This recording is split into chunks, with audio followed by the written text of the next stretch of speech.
brother, sister, son. This is your boy Fat, aka the obvious choice. And I'm filet mignon, King Buddha. And we, like we always say, we don't have guests. We have walking vibes because we feel like vibes live forever. And we have two special walking vibes with us. We let everybody introduce themselves. So I don't know if we want to go ladies first or head of household. Like ladies first. Well, The king. I don't think she's gonna give me that title again. Well, I'm Shawnee Walker, and I am one of the co-hosts of the Urban Flow Radio Show, and I think that's pretty much it. Yes. Well, I'm Shawnee's dad, and I don't know. My introduction would be that I'm a program coordinator for a youth program in Staten Island, and I love what I do, so it's not work. Julius Walker. And my name is Julius Walker. And the fact that you say you love what you're doing, it's not work. Oh that's my God. It's a That beautiful, was- beautiful thing. Yeah. To be in that position. So, pretty much, I'd rather just get right into it because I'm excited. Well, I'll just say how this came about. Okay. You did your show, Yes. Urban Yes, Flow yes. Radio Show, right? I said Yes. it right? So yeah, they were guests on my show. And the conversation led somewhere, which our conversations always do. And we're here now, I guess. I just want to throw that out there. Now Yeah. you can set it up. Well, I mean, basically, we were kind of talking about you guys, how you knew somebody that had been incarcerated for a long period of time, and wanting to do different things to build those people up so that Yes. it's not a repetitive thing. And in you guys mentioning that, I happened to mention that I know somebody. I wasn't very specific, but I happened to say that I know somebody that had done longer than that, and had successfully acclimated, and I don't know if you want to call it rehabilitation, but because I don't see rehabilitation as my dad, I just see a good person. So, but yeah, so it kind of stemmed from that. We kind of went from talking about somebody I know, and then it kind of went from there. And you guys were interested in meeting, so I brought it up to my dad, And I'm since glad you he's- did because Yes. we are definitely excited that you are here. If you so we can get right into it. You just tell your story so people can understand. Well, honestly, there's not one story to tell because Okay. there's a myriad of stories within one story. Gotcha. But the one that I'll focus on right now is the one I'm sitting with, my daughter. I happen to have 4 children, 2 sons and 2 daughters. Shawnee happens to be my baby. She's spoiled. My little princess. That's what I called her for many years, my little princess. And unfortunately, I had to call her that by phone and by letter and a periodic visit in prison. Because when I went away to prison, Shawnee was 4 months old. And so as I say today, I'm marveling at the fact that 38 years later, she's still in my corner, and she didn't even know me when I went away. She got to know me while I was incarcerated. I don't glamorize my past because there's nothing glamorous about it. I don't want to give it any more credit than no credit at all. We all, at some point in our lives, make some bad judgments. Obviously, I did that, and it cost me 34 years of my life. Wow. And don't ask me how I got through the 34 years. I can only tell you without being, too flippant. That is only God, because if it left up to me, I'd have probably been dead in there, or probably dead before I went in there. But during the course of my incarceration, I had the pleasure of getting to know this young lady who just took my heart because she wanted to be like Daddy in a lot of ways. I had some musical skills at one time. He's being modest. He can And, still sing. They're nowhere near where they were, but my daughter inherited that to a whole different level, which I'm supremely proud of. I guess you know her story about her group. I'll never forget the name, Fate, for all that's endured. I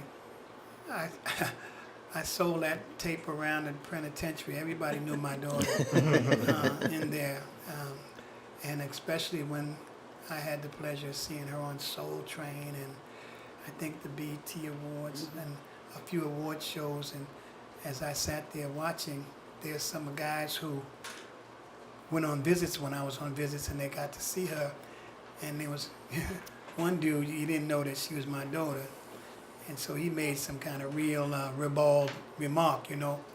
And so, like, I just laid in the cut. So one of the dudes said, you know, that's Mr. Walker's daughter. So homeboy came to me and, like, apologized. And I'm not acting like I'm a gangster, but I would have waxed his little ass. You have to. You have to. But It's in only any right. event, I was very proud of what she accomplished in her life. And it just goes, in my mind, it just goes to prove that it's great to have parents there, but are they always needed? Because I guess if you have the right genes, and I think I did, me and her mother, I think we had some great genes because we produced a great Well, young lady. I mean, You know, she got that from her mother. A little bit from me as well, but yeah. so I did 34 years, and there was a time. I don't know if you understand the science of parole boards, but I had been to 10. If you did the math, each parole board is every 2 years. So I actually did 14 more years than I was sentenced to. And so came a point when I actually didn't believe I was ever going to see the streets again. And I didn't give up on life, but I gave up on that idea. Okay. And they messed around and let me go. I'm sorry. I'm listening to you, and I just watched the Hurricane Carter film, and There's similarities. Yeah, without a I doubt. mean, it's Except like- I didn't box. I mean, I fought, but I didn't box. That's not so I boxing. mean, you did say it was a point. You say, all right, it ain't happening. So from it ain't happening to, I mean, I don't know if they just surprise. Hey, you're getting out today. You know Was what? It kind of something- makes me think of Shawshank. You Yeah. remember he Yeah, I kept remember going to the He didn't parole break board. out though. Yeah. No, he didn't. No. I'm talking about Morgan Freeman. Okay. Yeah, yeah. He didn't break out. Like, he just kept going to parole board and saying, I'm doing this, I did this, and I rehabilitated, and they kept denying him. Yeah. And eventually he was like, you know, fuck it. Well, let me say this now. Okay, you can go. You- Now, go I now. must admit, I stole a page from Shawshank at my last parole board. Did you? I did, because I actually said, listen, I have no intention of ever coming back to another parole board, because the information you have in front of you is my life. So whatever you're going to glean from that, you're either going to let me go or you're not going to let me go. So I don't see any need for me to come back, because the same information is going to be here 2 years from now, except I'll be 2 years older. So y'all need to make up your mind. And I wasn't being flippant or arrogant, but just It just comes to a I'm point. I'm not coming back anymore. And so so I went to the parole board. Now I'm going to just set you up with something, because having been to the parole board 10 times, you get a feel for the envelope they give you, because you know, like in college. if it's kind of heavy, that means there's an appeal form in there. So when you open your envelope, your decision, if you didn't make the parole board, the first thing you see is notice of appeal. Okay. And so this last parole board that I went to, again, I know the science of the thickness of the envelope. But when I got the last envelope, it wasn't quite as thick. However, this is a trick of the devil. My mind said, these fucking people done created some new paper that's lightweight, and all of They this. messing with me. So yeah, they messing with me. They trying to mess with my mind. So when I went back to my room, I took the envelope and I propped it on my bed. I'm a crossword fanatic, and before they called me to the board, I was doing some crosswords because it keeps my mind occupied. So when I got back to my room, I put this on my bed. I never opened it, So there's a lot of guys in the prison. They were rooting for me, but they said they had the same kind of- mindset. Yeah. He ain't never going home, Yeah. Poor Mr. Walker, man, But we're gonna, humor him a little bit. So one particular gentleman, he came to my He's home now, and a good friend of mine now. He came to my room and he said, "Yo, what happened?" I said, "I don't know. I never opened it. So I'm not ready right now." So I went back to my crossword. So homeboy came back to my cell about half an hour later. He said, "So what's up, man? What happened?" I said, "Listen, I don't know. You want to open it? Go ahead and open it." I ain't opening your I ain't opening that shit. So I opened it. And straight talk, I was a pretty well-respected dude in the penitentiary. Not that I was a super duper tough guy, Right. but I had a reputation. I opened an envelope, and the absence of the words "notice of appeal" Did everything. fucked me up. Yeah. I cried like a baby, man. My boy stood there. Now, I'm not going to give his whole story, but he was famous for all the crazy shit he used to do in Harlem. They wrote books about this cat. He stood there and cried with me. My happiness, bro. And so I came home. I only notified a couple of people because I really didn't believe. I thought they were going to snatch this shit back. So I ain't going to get everybody all hyped up. But I contacted Shawnee and my son and my family. And I really had no place to go. I was, in my mind, I was homeless. I wasn't unfortunately, I wasn't on very good terms with my brother at the time. My mother had passed away. My sister lived in Georgia. So I was set on going to a men's shelter. But I'm jumping too fast because the most fascinating moment of my time in prison came when I walked out, obviously. But when I walked out, 5 people were standing there. 3 of the most important people in my life, my daughter and 2 of my grandkids, and 2 friends of mine, Theo and his wife. Theo passed away very recently. But he was there to take me home if I needed a ride. Now, I don't know the conversation that took place between my daughter and my son, but some kind of way my son never showed up to be there because I think she told him, "You ain't going, I'm going to get daddy." That's exactly what I said. Somewhere. So my son, who's my firstborn, my namesake, he wasn't there, so my daughter was there. But fellas, I don't know if you've ever been inside of a prison, or maybe you can reflect back on Shawshank or one of the other prison movies you saw. When the gate closes,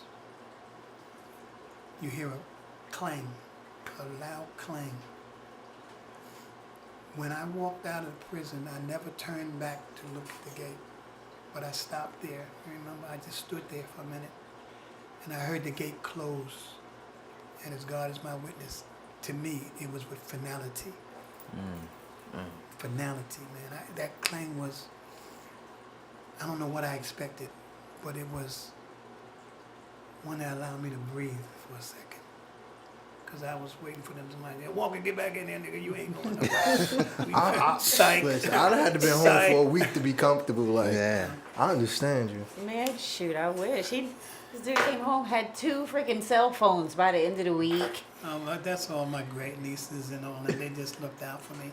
But, that's where the next chapter of my life began when I came home. Fellas, I don't know if you know it. I used to, one more story. No, keep going. Yeah. Give you a story. They have what they call family reunion visits in prison. Okay. And so Shawnee and the kids would come up and spend the weekend with me. Shawnee and the kids would come up and spend the weekend with me. And one particular visit, they messed around and left the phone, which she's not supposed to have, in The visitor? in her property. And she was scared shitless. "Daddy, what should I do?" I said, "Shit, make a phone call for me." Okay, well, since we're here now and you're home and everything, disclaimer, I actually did that on purpose. Well, anyway, it turned out great. It turned out great. It turned out great, but I learned something that day, and I think she saw it. I hurt by that phone because in prison they have televisions, Right. and so although these things wasn't out when I went in, I saw people on TV use them. Everybody was using them on TV. They had the flip phones and You know, the first they had the big old things, you know. With the suitcase. Yeah. And then you see they got smaller and smaller and smaller. So I used to, you know, so I watched TV, so I understood. At least I thought I did. But when Shawnee came up, she gave me the phone. She made the call for me, remember? Mm-hmm. And I remember who I called? Because I scared the shit out of this girl. Because she didn't know. I ain't spoke to her. I ain't spoke to her for years, you know, and she like cut me off. I was gonna run so I scared the shit out of her. Though. I called her, and I said, but here's the thing. Forget us what I said to her, because that was another story. The thing was, when I put the phone to my ear. Now, mind you, I saw it on television, so. But I never noticed something. I thought I knew what to expect, because I was talking like this. Oh yeah. And Shawnee said, "Daddy, you don't have to move it." And that broke my heart, because as much as I thought I knew television, I didn't know shit about this whole life I was about to embark on when I got out. Yeah. So I don't know if you ever heard the expression future shock, but that was me. I almost beat up a bus driver because I didn't know how to use a Metro card.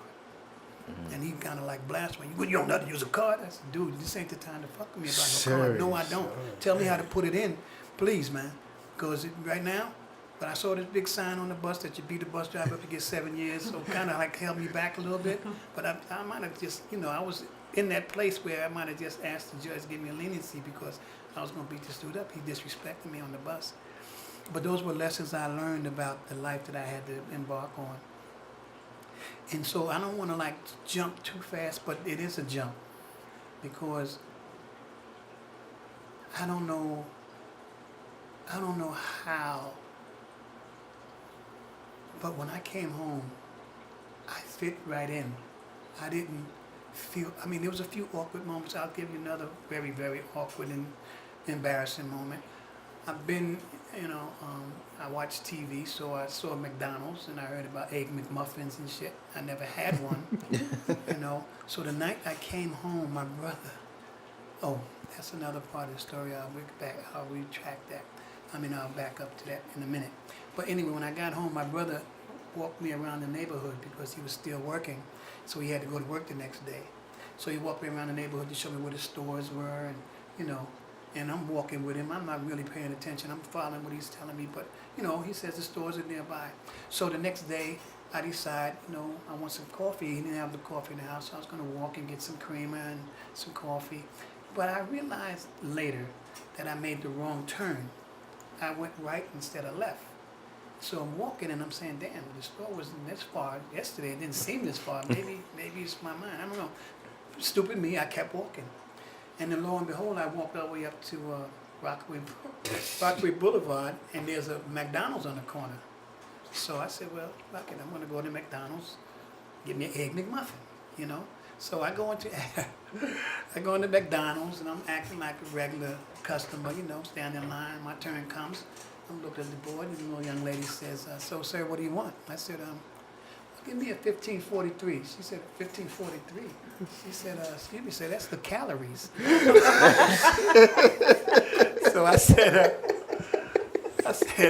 you know, I know I just wanted 1543 calories, you know. The girl started laughing and stuff.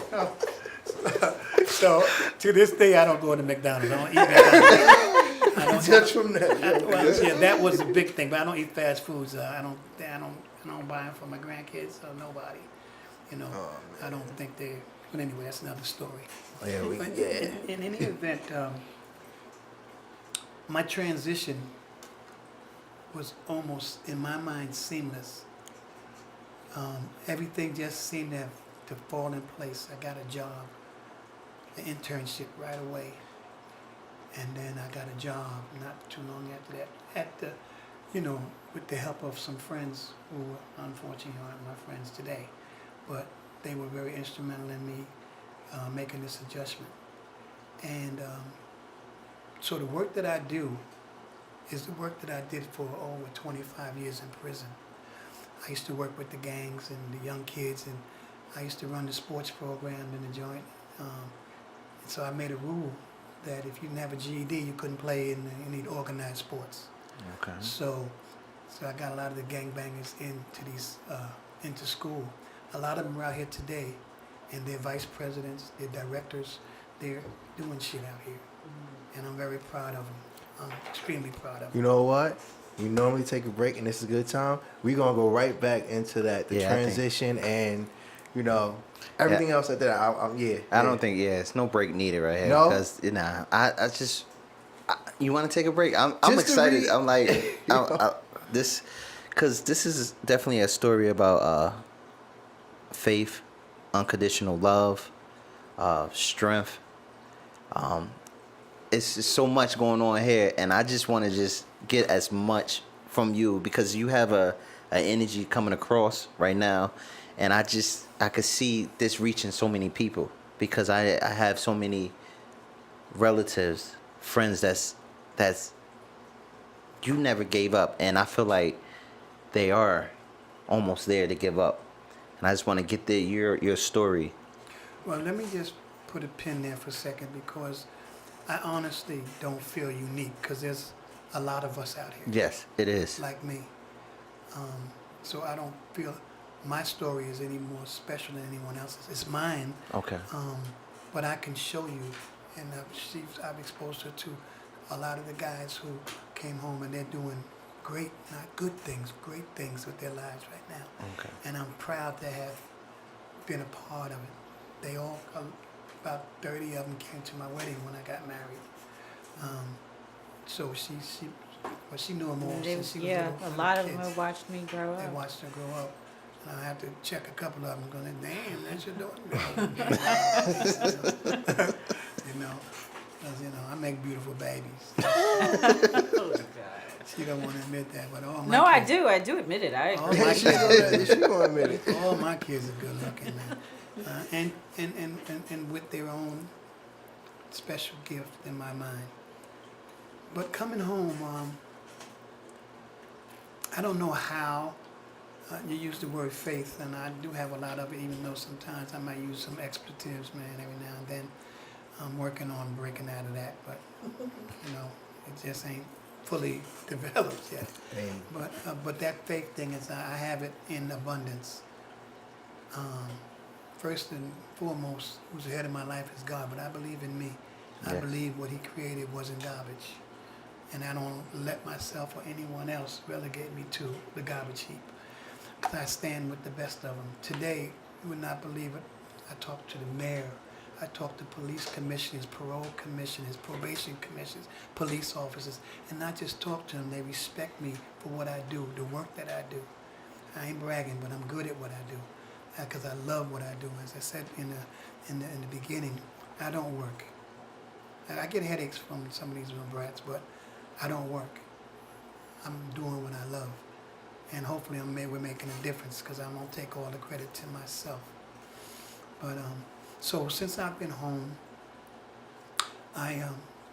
let me rewind the tape a lot. I'm a military guy. I went in the service during the Vietnam War like a fool, but I made it through, and here I am today. And I was a drug addict. I mean, you look at the bottom and talk about the bottom. I know what it looks like because I sat there. But I also am now. I've been given the blessing of, I ain't gonna say at the top, but I'm tasting a new piece of life that I never gave myself. I was gonna credit ask for. you that because even when you hear talking, like, Spirit is so youthful. It's like very optimistic.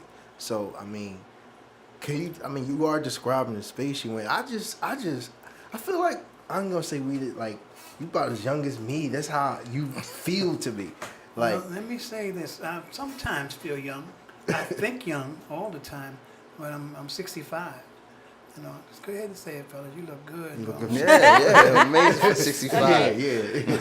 I guess Give my them a age I minute. mean, is- that's you want to push it even further. You can say I'm pushing 70. And Yeah, well, I'm say, closer to look- 70 than I am and to look- 50. Yeah. That's for damn sure. I'm closer to 100 than I am to 50. But nevertheless, too far. my point is,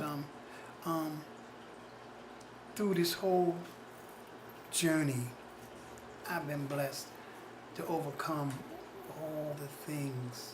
I even had people who hated me today. They speak to me and we get along just fine. I believe in this scripture that God said He can make your enemies at peace with you. And I've done that.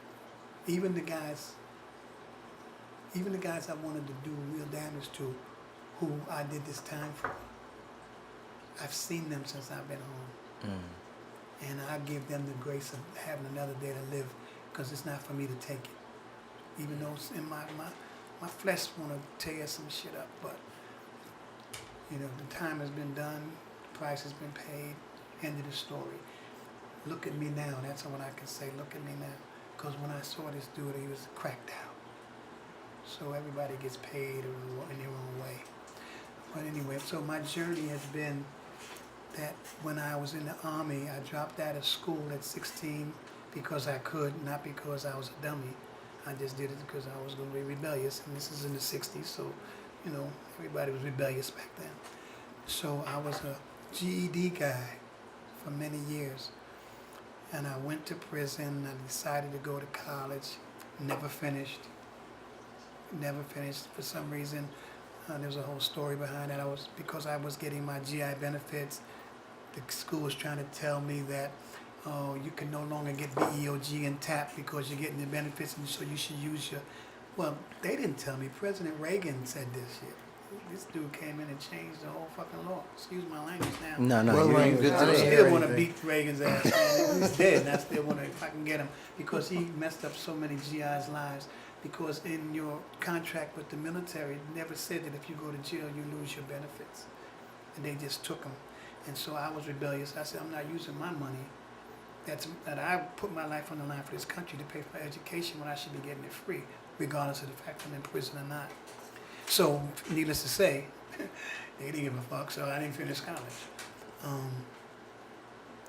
So I went through prison, you know, helping everybody else go to college. I've helped so many guys, you met them, get their master's degrees, and some of them have their PhDs today, and I still had no degree. However, through my journey last May, wasn't it? I went to one of the most expensive Christian schools in the country, Nyack College, and I walked across the stage and I received my bachelor's degree in organization management. I don't have any plans on getting a master's or PhD. That's enough for me. That's helped me do the work that I do. And when I give my message to people, the young people, that no matter what you've been through, if you want to overcome, if you want to achieve, that's a personal decision. That's not society's choice. That's your choice. Because I didn't let society define me. Because if I did, then I'd just be a piece of shit ex-con. You know, whatever other underlying titles they might give to that, and there's a bunch of them, you know, which I choose not to use on this program. But that doesn't define who I am. I walk with the best, I talk with the best, and I'm not the best, but I'm accepted with the best. And today, I run a program. I've graduated over 35 kids. Unfortunately, one of them just got killed last week. He completed my program, but that's been key. That had me in a little funk because I've been asking myself, what didn't we say? What didn't we do?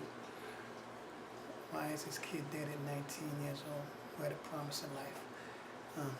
So, even though I'm doing something I like, there's those moments, man, when you say, why am I doing it? What's the use? And then every time I remember my story, that makes me get that energy to say that's what the use is. That other young people can make this thing. And I have a picture in my phone. I'm not going to show it to you, but I took it off of Facebook. And I took a picture of it off of Facebook. And there's a picture of a 93-year-old man who got his GED at 93. And I showed it to my kids because under it said, can he get an amen? You know, so I showed it to my kids. And they said, yo, that's awesome, man. So it was a good talking piece. So I asked my kids, so you're going to get yours when you're 93 too? Because, you know, if I'm around, I'll give you an amen. But why don't you get that shit now? Why you got to wait till 93? So I use whatever at my disposal to make a point with all my young people. I try to give it to my family as well, but my family, they have the gene I have that I've buried, but they've maintained it. My family is really something else. I love them. I love them and wouldn't trade them in for, but they're something else, you know. And they have these blocks, but I won't put my family down because they do that for themselves in their own way.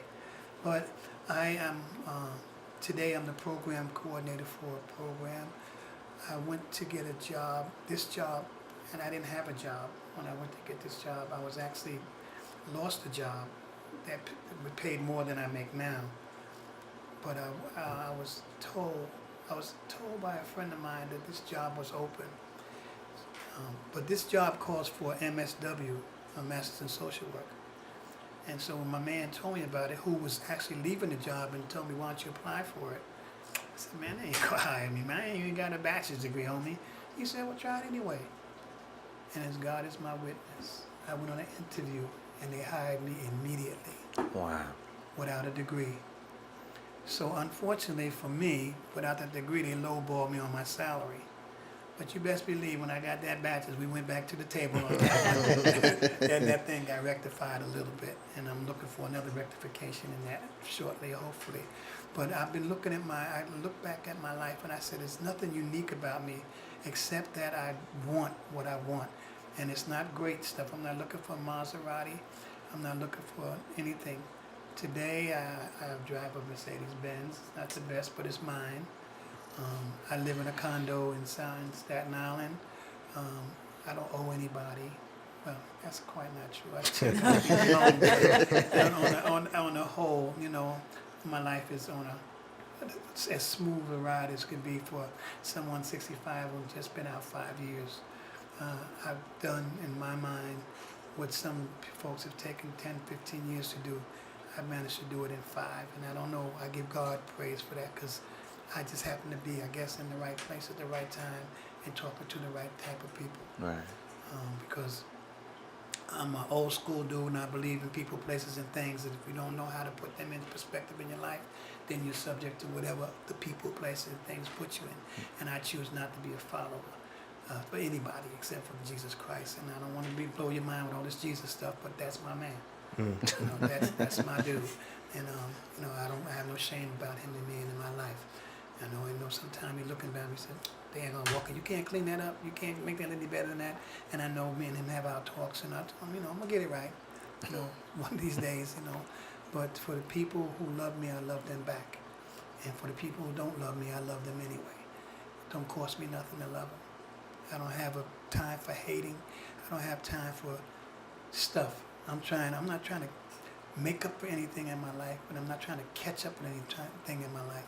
I'm trying to just enjoy the one I have. Whatever it offers me, I'm going to get the most out of it. I'm going to give the most that I can give to those who want it, and I'm going to drop a jewel on somebody who don't want it. You know, it's free.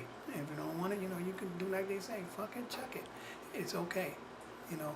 But like I tell my young people, you won't leave this earth, or you won't go to jail ever saying, I didn't know. Because I'm going to tell you what happens when you walk down that road. And I'm not telling you because I read a book. I'm not telling you because somebody told me a story.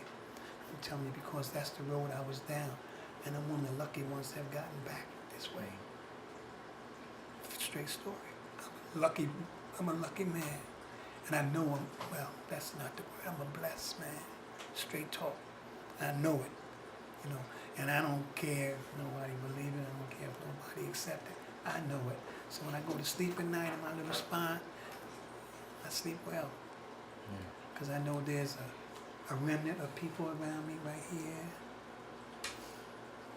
My sons and my daughters and a few other folks that got my back. I've never asked any of my kids for anything. But I asked you yesterday. Yes, we'll talk later. So they don't owe me anything, because I'll tell you, I'm gonna make this statement. I'm very blessed that my 4 children call me Dad. Well, one daughter doesn't. She calls me PJ, Papa J. And that's good enough for me. I'm being recognized for who I am. And I literally had nothing to do with their upbringing. Wasn't there for them. but they were there for me. And my heart never left them, even though my physical was wherever they sent me up in the mountains. And they sent me up in the fucking mountains, dude. That's far as they can get me away from my family. But they made it up there periodically and to me regularly. They didn't do it by that. They did it by letters and pictures. And even though I didn't have a lot of hope of ever coming out, I had a lot of hope that my family would survive despite me not being there. And to this day, I don't brag about this, but it's my reality. There's 3 mothers and my 4 children. One of them passed away and 2 of them are still alive. And I don't miss a moment if I can to let them know how grateful I am for the job they did in raising these kids without me. And even one dude, I gave him some props for stepping in as a stepdad. That's what I did. I don't think she liked him too much, but I respected the fact that he I took like on him now. But so, you know, my kids, and I'm very extremely proud of them. You know, I'm watching her, you know, just making this journey, just climbing and climbing and climbing. When she get that million, I know I'm gonna be all right. When she get that loot, I know Dad ain't gonna have to work. Dad, set your bowl butt down. I get a chauffeur because I'll be too old to drive. But maybe she'll get it next month and I can still drive. Okay. All right. Playing that much. But, Next 10 checks. What I wanted to also ask is, how can people reach you? Can you get in a little detail of your program, like how people that's coming out? Okay, so guys come out of prison. My program is not for guys come out of prison. Okay. But let me put a pin there for a second. My program deals with young men 16 and ladies 16 to 24, black and Latino only. Nah, but we have had some white kids in there. But the program is geared for blacks and Latinos between the ages of 16 and 24. Ironically, if you heard of Mayor Bloomberg, he is one of the architects of this program, at least the financial architects. There was other people who designed the program, but he was the one who put the first funding into this because he saw, even though he was raping New York like crazy, he changed the law to be a mayor 3 times. I said, this dude is a bad dude. I need to meet him one day. And I did meet him, so, you know. But he started the program, and he said that there's a disproportionate amount of blacks and Latinos between that age group who are in the criminal justice system. So my job is to work with those. Now, getting back to guys coming home, I'm available to anybody. You call me, I have connections over this city. I ain't bragging. Well, this is not the city I'm talking about, New York City. But I have some connections here in Jersey as well, and more now. I am ready and willing to help anybody who comes home from prison. In fact, there was a brother who was in Rahway, and he calls me.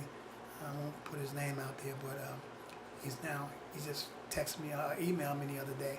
He's working, and and I sent him to a place. Anyway, my point is, I'll work with I'll help anybody, but I don't help everybody. Right. I don't know if I'm gonna qualify that statement.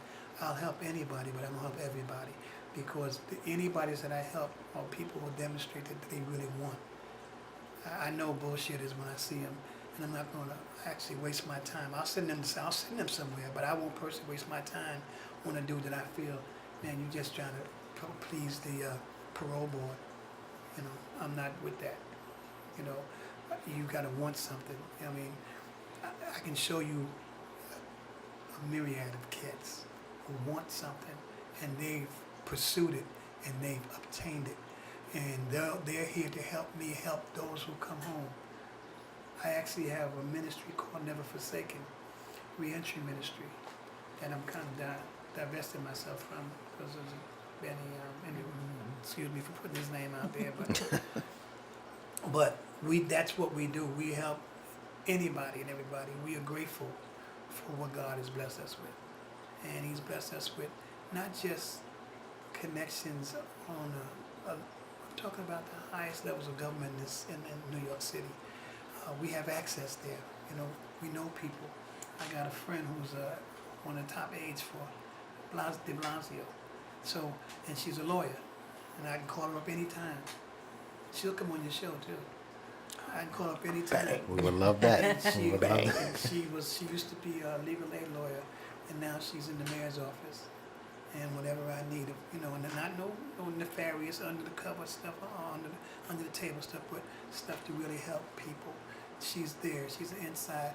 I have somebody in the DA's office in Staten Island. She just told me today, Mr. Walker, I want to work with you. I don't care how we do, what we do, because what I do is real. It's not cosmetic, and I ain't looking to get rich from it. I'm not looking for no come up, if you will. I'm already up. And if I'm going to go higher, it ain't because anything I'm doing, it's because God gonna bless me with another level. Where I'm at, I'm good. If I don't go any higher, I'm good. But I don't believe this is where I'm gonna stop at. I don't think this is the end of the road. I got too much life, you know. I'll tell you what jail did do for me. It preserved me. That's why I think, a youthful spirit. You know, I still get laid every now and then. She don't want to hear that. That's how she got here. That's what my pops would have said. You Let know. the man live. Let her live. You know, it's not something. Daddy, please. But babe, you got 2 kids. I don't want the mental image. I mean, I get you did it at least 4 times, but just- I'm saying, like, Yeah, anyway, my point is, I got a lot of energy. You know, I mean, don't get it twisted now. There's sometimes okay. this I'm body- afraid where you about to go with it. I'm He's not She's about to take the headphones off. No, I put that out there. That's over with. We ain't got to talk about it no more. You can mention image it later. But I mean, my energy to be engaged with young people and anybody, but mostly young people, is like limitless. These kids, this is my work phone. They can call me 24 hours, and some of them actually do. And I say, girl, don't call me to ask you what you're doing. You know, no, so what you doing? Nick, I'm talking to you on the phone. What the fuck you think I'm doing? What do you want? You know? And but they know that they can always reach out to me, and I want to always make myself available. And that goes to, if you know anybody who needs some help. I don't guarantee anything, but what I can guarantee is I give you 100%. I give them 100% of my effort, you know. But I can't walk them through it. They have to walk through it. I can give you the map, and you just go down that road, and you know you still got to bring something to the table, not just your good looks, and not just because you know me, because that don't get you anything. But You gotta want it. fuck Julius. You definitely gotta want it. Let me see if I got a card here. I actually do. I'm sorry, I have one with me. But that's what I do every day, and I'm available. Can you To- zoom in on this real quick? I'm not sure. I'm available to help anybody who can use my help. Again, no guarantees except that I will do my best, you know. And if that's not good enough, then that's because you didn't put no effort behind my best. Because I believe if you follow some of the direction that me and my people can give you, then you have a chance. If you don't, if you wait for somebody to knock on your door and say, come on, we want you, you need to wake up and smell the coffee, because that shit ain't real. They don't do it like that. If you know how to hustle and sell yourself, and I ain't talking about in a negative way, but just how to, you know, transition into whatever the situation calls for. Because backwards hat and all that thing, I can clean it up very, very well. And when matter of fact, she was with me, we was in the room with millionaires, you know, and they love Julius. And I'm saying that modestly, and I'm saying that with No, sincerity. they do. They You do. know, they respect what I do, and now I'm plugging her into some of these people, and that's what my whole game is about, if you will. I don't want to make it, you know, trivialize it by saying game, but I'm talking about each one, teach one, when each one reach one, you know, and what you got. If you pass it off, then it's going to be something coming back, I believe, you know, and that makes this whole thing say, you know, if I die tomorrow, I did something for somebody, you know. I hope I don't die tomorrow. I hope I'm around for a little while longer. Because there's some more girls to see. Hey, Gotta get them all. Gotta get them all. got time today. Let me know when I can participate in the conversation. Well, if you have any, I mean, I can go on and on, but if you have any questions specific, I'll try my best to answer them. In a nutshell, I've given you like my whole story, Yeah. minus some, you know, graphic details, but the whole thing about my journey is I never gave up, and I have no intention of ever giving up. I lost hope of coming home, but I never lost hope of doing what I did, because I said if I never go home, I'm going to still do this work in prison. Yeah. if I die here, that's what it's meant to be. But they fucked around and let me come home. So now I'm doing this shit out here. And all them gangbangers that I helped today, I can call them on the phone right now. Not to go knock somebody off, but I can call them today, man. And they're working. They're starting programs. I have a friend out in Long Island. And, he's one of my kids that I mentored in. He has one of the biggest gyms in Long Island called Real Deal. The Real Deal. Look it up when you get a chance. Oh, definitely. It's a state-of-the-art gym. Quick funny story. So my brother, when I came home, I'm a Knicks fan. Y'all can talk about it if you want to. I don't care. I'm a Knicks fan. Yeah. It is what it is. You got love already, boy. It's gonna be everlasting. Everlasting. But I'm a diehard Knicks fan. So my brother is a fan too. So where he worked at, he's retired now. They have these tickets they give. So they had a Knicks game, but it was at the Barclays Center. So that was the first game I went to when I came home. So my brother gave me the ticket. So going over to the game on Metro North, I think that's Metro. What is it? I don't No. know. Whatever train is Long Island River. Whatever I don't know train. the city No, like I that. got on a train. I followed my brother, and it took right to Barclays Center. So I don't know what train it was, but nevertheless, so on the train I see my boy. He was in the jail, man, and I've been following him a little bit. He got this big gym and everything. So he said, we got together. We did our salutations. He said, where you going? I said, I'm going to Knicks game. He said, I'm going too. I said, yo, man, we're gonna get rock here. We're gonna be together. So we get into Barclays Center, boom, boom, boom, and so my brother, we had to go to seats. And my man, he went the other way. So we went up here. So so.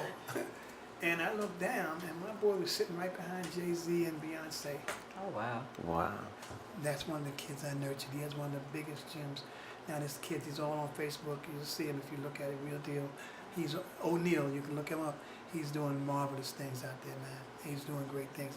He's one of the guys that I'm extremely proud of. Another friend of mine, well, used to be. He has one of the largest churches in Brooklyn right now. And he's going to come up. Not without me now, because that's another story. But I can tell you, ever heard of Fortune Society? No. Oh, you gotta look up these things, man. They're doing great things. Ever heard of Osborne Society?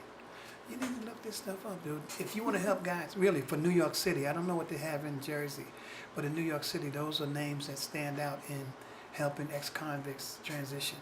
Okay. The Fortune Society, Just Leadership, the Osborne Society, Exodus Transitional Services. There's so many programs out there, but all of these programs, I know everybody in them. The presidents, the chairmen of the board, and I can go, and it's not a bragging point, I can go anywhere. I don't put on no front like I'm all that in a bag of chips. It's just that the web that I wove allows me access to places I never thought I'd see in my lifetime. Ex-drug addict, ex-convict, ex-asshole. A lot of X's. And now I use them X's as a mark the spot as opposed to an X that is a bad thing. Mark the spot, because if you haven't been through anything, you can't appreciate something when you get it. And that's where I'm at. I appreciate everything I got and everything, And so my last thing I want to say is, I am the consummate family dude. I love my family, even though a bunch of them are a piece of work. I had another word, but I'll use Yeah, work. that's where you can go, honestly. But I love them unconditionally, because I can't throw any bones at them because they're like boomerangs. 'Cause I was fucked up too. So somebody gave me a shot. So who am I? You ever look at the movie Coach Carter? Yeah. Mm-hmm. All right, there's a line in the movie. Did you ever see Killer in the Bee? What? Okay, so But, there was a lady named Marianne Williamson, and for the longest time, she wrote this saying. It says, "Our greatest fear is that we're not powerless. Our greatest fear is that we're powerful beyond measure." And that's some deep shit. I said, and so I said, that sister, they wrote that shit. I looked this lady up, and she's a white lady. It blew my mind. And it also helped me understand something, because she met some of the people that helped me stop being a racist or reverse racist, because I don't think black people could be racist. Racists have to be from a position of Power, alleged yeah. power. Yeah. So I can't be a racist. But I used to hate Whitey, no question. You know, I came up in the Black Panthers and all that. White man's the devil, you know, that type of shit. And I met some people in prison who totally blew my mind. Bob and Nancy Steele. These folks, bro, rich white folks, extremely rich white folks. They love Julius, bro. And I told them straight up, you know, there was a time I hated y'all. Y'all come here every week to see us in this prison, in this hellhole, and y'all go through a lot of shit with these prison officials to do it. They get disrespected. These folks, they used to make them walk up the steps. That makes them, you know, stand outside for long periods of time just to come in and see us for a couple of hours. And they changed my mind about white people. Completely. I never thought I'd use the words I love some people who are white. But I do. Truly. I love them like family in a way. Because they treated me with a kindness when I always thought that I was going to be shat on. That's a nice word, shat, you know. I shitted on, you know, same thing. But by them. But instead they embrace me. And to this day, every year I go up to their church in Rye, New York. Every year they turn their church over to, if you guys want to, I'll take you the next time they have one. They turn the entire church. It's a white Presbyterian church, and so everybody in there is rich. They give their church to inmates to run the entire service. And then afterward they have a massive luncheon, you know, and we sit around and everybody talks about what they're doing. And it's an opportunity to network. So some guys meet guys and help them get jobs or help them get in touch with people who might be able to help them. And if you know, my brother, he's not the only one. They suggest, why don't you write a book? I said, because I don't think my book would be more interesting than any ex-con's book. And he said something after that made me consider it. And I am considering it, but it just can't be me and him. Because my journey, I didn't do it alone. It took a lot of people with me, a lot of people on that journey with me. And they had to go through a lot of shit to go through my journey. They had to travel long distances to come to see me. They had to put up with my shit because I was a pot smoking dude when I was in prison. I always wanted somebody to bring me some reefer up, you know. And you know, all I can ask was my family and stuff. I ask your mom and all that. You know, pay me some Pete, give me some beer, give me some Buddha, you know. And I alienated a lot of people because of that. So they went through this journey. So if I do consider writing a book, I could not write it without having my 4 children, my brothers and sisters. I can't have my mom because she died. Before us, anyway, she died 6 months before I was supposed to go to my first parole board. And I had saved over $12,000 because I was going to take my mother on a cruise because I just knew I was going to get out in 20 years. And she died 6 months before then. And I didn't get out 6 months later. I got out 14 years later. And so that $12,000 I saved, man, that shit, like buying sneakers for everybody, sending money all out to everybody in the street. And now, when I went to the parole board, because I wasn't thinking I was going home, I ain't had but $300 in my pocket. So I left jail literally broke. And that's for $300. I took that and stretched it. Didn't I? I think I stretched it. I was able, my boy gave me a car not long after I got home.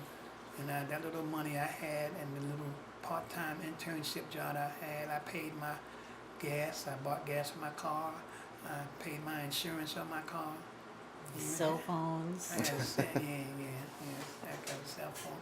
But because I wasn't frugal in jail, it's just that you learn how to make that money spread out. You know, they don't pay you much. I don't know if you know about jail, but I made the most money. I made $15 every 2 weeks. I made the most money. I was top dollar. And so but I had 3 or 4 jobs, so almost paid $50. So I had a little bit more, you know. So I was able to take that, buy my groceries, do my whatever things I needed to do in the jail. I had somebody, you know, my laundry bill, because they have a laundry. Said my, you know, the things you do in jail. I stopped using smoking and stuff like that. I stopped doing, you know, marijuana and stuff back when my mother passed away. I actually had stopped smoking cigarettes and everything. The only thing I didn't give up, close your ears, baby girl. Got you. Was the girly magazines. I kept those around for a little while longer. But eventually, God even took that away from me, and I'm giving God credit for that. He even took that away from me. Yeah. Won't he do it? My journey has been, for me, and only for me, an exciting. I don't think, oh, let me just, see, I can talk, I don't know, you're gonna say, damn. Yeah. But last thing I'm gonna say is that I know, this is gonna sound a little churchified, but it's real in my mind. I know that God had a purpose for me, because when I went to prison, I was a cocaine addict, straight up shooting cocaine in my vein addict. I was a womanizer. Excuse me. I got that part already. That was my life, man. That was it. But while in prison, I missed the entire crack epidemic. I missed the entire onset of AIDS. Because I know that if I was out there in the street, I would have tried crack. I don't know if I would have been hooked like they say, but I don't know. But I missed that. And the big button to smile would have got me riding up in that quick. So I missed the entire AIDS epidemic. And so I believe, I can't take that as an incident or incidental in my life. I think it was purposeful, because there was something for me to do. I hope that's what I'm doing now. It only seemed right, though. Yeah. It only seemed right. I Honestly. guess those are the mysterious ways they say God works. It does. Yeah. I know I'm supposed to be dead, because I was a foul dude too now, you know. Those 2 things that didn't kill me, maybe 2 would have put 2 inside my wig, or, you know, back of my wig, because I was living foul, you know. That's what the nature of the life I was living back then. But when I came home, I had no opposition. None. My victim's family, nobody ever had an outcry against me. Whatever enemies I might have waiting for me, they were no longer in place. My life was I can't, sometimes what the hell happened? I hear you. It's translating to me. It's translating. But here I am today. Yeah. Man, we can keep going. We really could. I really don't want to stop. Oh my goodness. Well, how long has this been? It's been probably an 2 hour. minutes to an hour. 2 minutes to an hour. Okay, you got 2 minutes after that, we start charging. But now we're gonna end it. Man, I truly want to thank you for Yes. stopping by. Your words is probably gonna be inspiration to so many. Shawnee, sorry we didn't really get to you. Shawnee It's gonna okay. come back Nobody 'cause, cared about me today. It's all right. That's all right. You can come back. No, but no, I think that it was. I think it was good. And Yeah. I think it was great. Yeah, I think had it was. an opportunity to share your story. I mean, it's epic. It's more a story. Yes, it's 34 years. 34 years. Like your outlook on life, I don't think everyone will have the same outlook after that time, after the experience, after. It's so much stuff to appreciate, and everything you just said right here, it's amazing. Like I'm charged up. Like Yeah. I'm I'm calm, just but I'm glad charged that, up. like, I think for me, what I'm glad is that, you know, throughout my life, even though, you know, like I couldn't physically have him there were things in my life that I was not having my father miss, you know, like I know he couldn't be there for my graduation, but then I did this thing where I thought I was going to get married to somebody, and it was a mistake, and whatever happened and everything. So we actually, before we were supposed to actually get married, I worked it out with the prison so that we could do a ceremony there, so my dad could actually walk me down the aisle. Wow. So there were just certain things in my life that I felt like I didn't want that, you know, I didn't want to miss that, you know, but we've managed to have this relationship, you know, all these years, and it's like I know that he could have been there if he wanted, if he could have been, but him not being there didn't change the fact that that's my dad. I You see can't it. stop unconditional love at all. Seriously, yeah. You really can't. Just let me just put a pin on what she said, because I want to make this very clear. In the history of New York State prisons, what we was allowed to do in that prison was never done and ever been done again. For me to have a mock wedding to give my daughter away. And then everybody was there, like, it was because they had this whole thing called the church behind the wall. So they have, it's like, all of the people and their families come. So it was packed. I mean, I had 300 plus guests Wow. at my first wedding. So, sorry I divorced him. I mean, if you want That's the photo not my album. business. I can say this, and not in his defense, but just reality. He gave me 2 beautiful grandchildren. Yeah. So I'm grateful to him for that. Well, he didn't. Shout out to that. It was Yes. mostly me, but whatever.